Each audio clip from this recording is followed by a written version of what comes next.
चवंदा आहिनि हेल्दी खाधो ठाहिणु मन मथे जो सूरु।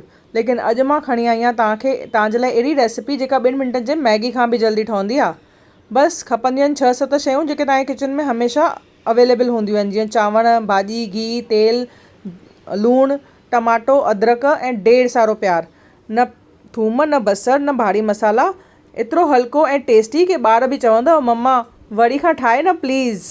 इहो पुलाव ॿारनि जे लाइ सुपर हेल्दी आहे, एनर्जी ॾींदड़ आहे ऐं आसान आहे डाइजेस्ट करण लाइ। त तव्हां हिनखे बुज़ुर्गनि खे बि ॾेई सघंदा आहियो ऐं घर जे देसी घी में भरपूर न्यूट्रिशन त आहे ई।